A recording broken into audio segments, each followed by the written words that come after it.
Semenanjung dan Kepulauan Sumatera itulah sebenarnya negara asal kita. Semenanjung dan Sumatera, orang Melayu. Sumatera ni orang Melayu. Kalau di Jawa tu orang Jawa dah lain dah. Sumatera ni umumnya orang Melayu. Kalau anda pergi Aceh, anda tengok ada kampung Melaka, kampung Perak, kampung Kedah. Orang kita di sana tu, bukan orang di sana, orang kita yang telah diambil di sini, diangkut pergi sana. Ada sebahagian jadi raja di sana. Raja Aceh tu orang Perak, Raja Aceh tu orang Pahang, Raja Aceh tu orang Johor. Penulis Sulalatus Salatin, teks Melayu, nama dia Tun Sri Lanang, raja di Samalangga di Aceh, pembesar, menteri di Aceh. Dan begitulah kita ni asal usul pun dari sana. Cuma sejarah kita ni dah jadi pelik. Kerana penjajah pada tahun 1824, dia buat perjanjian, British dengan Belanda, dia buat perjanjian pisahkan kita, supaya dia boleh agihkan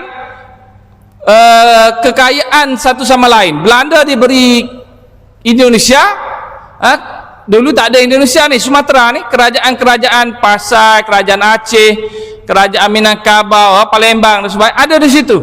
Kita ni asal daripada sana, daripada waris kerajaan Sriwijaya yang telah lari kerana tekanan-tekanan politik di sana, lari ke sini. Bukan lari ke sini saja, dia lari sampai ke Filipina tu yang jadi kerajaan Islam di sana.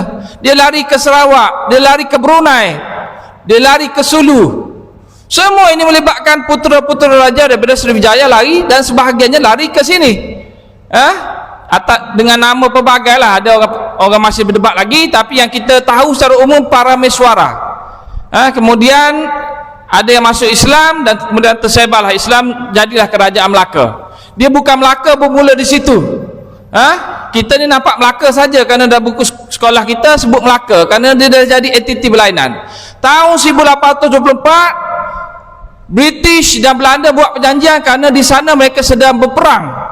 Zaman Napoleon Bonaparte, mereka berperang dengan Napoleon Bonaparte. Mereka nak kerjasama lawan Napoleon ini, mereka tak boleh bercerai atau berpisah ataupun bermusuh di sini.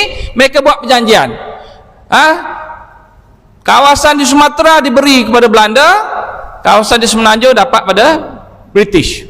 Di situlah kita terpisah. Dahulunya entiti Sumatera dengan Semenanjung ni dia satu. Kita ni sebenarnya kalau Kelantan ni macam Kubang Kerian lah, Semenanjung di Kubang Kerian je.